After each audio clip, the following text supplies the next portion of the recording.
in the wake of the Sandusky sex scandal that we've all been hearing about for so long, we've been waiting to see what's going to happen to the Penn State football program. And today we have a ruling from the N.C.A.A. So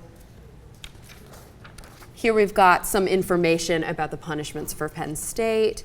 They are going to be subjected to a $60 million fine, representing approximately 1 year of football revenues. There's a 4-year bowl game ban, which I think is just going to decimate the income to the football program.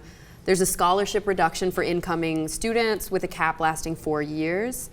Also, any entering or returning football student athlete can transfer immediately if their grades are where they need to be.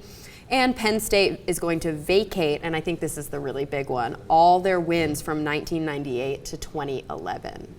So it's interesting in a lot of ways. So first of all, we find out that they make $60 million off their football program. You understand why it gets such a high priority, partly based on that.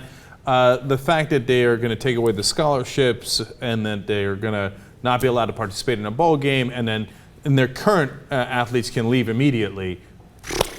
Yeah, I mean, their athletic program, football, is going to be wiped off the face of the earth for at least this period of 4 years. I mean, which top athlete would go to Penn State? If you can't get a scholarship, you can't appear in the bowl games, et cetera. Why would you? Why would you? Exactly. Right? So it'll be fascinating to see if they can recover from that.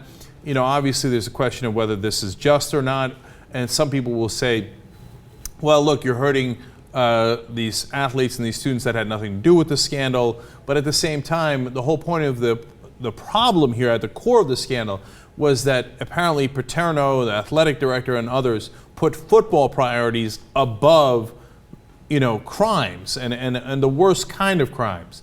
And hence, I think a football punishment is perfectly appropriate to give people a sense of, hey, listen, if that's all you care about, and believe me, you cover up child rape, and we're going to destroy your football program. Now, you can rebuild it, and, it'll take a long time, and it's Penn State, and it's storied, and et cetera, but we're going to make it hurt, and I'm glad that they did. And they also took down Paterno's statue, and Paterno, who was number 1 in wins of all time in NCAA history, in football history, is now dropped down to number 12, slot 12. But we also have a statement from president of the NCAA, Mark Emmert, and he says, for the next several years, PSU can focus on rebuilding its athletic culture, not worrying about whether it's going to a bowl game. Which, it's interesting, but how do you rebuild your athletic culture knowing that you're not going to get any athletes in there? And like you said, to your point, is this punishing the victims here? Do you think that the students are really going to be able, especially the students who were really in the game, going to be able to find new homes, are going to be able to pick themselves up and have a bright future ahead of them? They're victims of circumstance completely. No, I understand that, and I think it's unavoidable, to be honest with you, because otherwise, what are you going to do? Not punish Penn State at all and just say, oh, well, you know what, if you focus on your football program instead of child rape, have at it, Hoss. But is the issue really the football program, or is it the people in the football program? Shouldn't just all of the key players have been taken out, sent to prison, all of that, and then just rebuild from the beginning? Why make all of these changes to the actual program itself? Why not just root out all of the bad guys? Because I really think it is a cultural issue. I think that at the heart of this problem is the fact that Penn State cared more about football than they did about protecting kids. And so I think going to the heart of what they cared about, which is their football program, is the right way to address it. You want to send a message to everybody across the country, all those football coaches, all those programs, all those schools, that if you do this, apparently the only thing you care about is your goddamn football program, so we're going to come and crush you. Yes, they got fined $60 million. Do you know what their endowment is?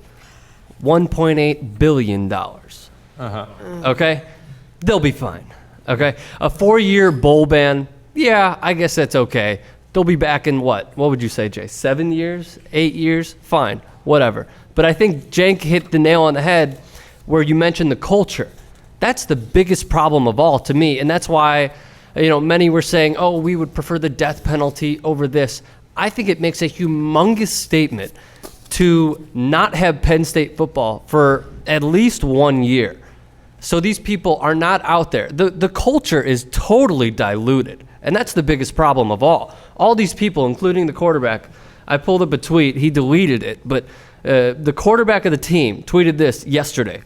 The hotter the fire, the stronger the steel. It's like, just shut up.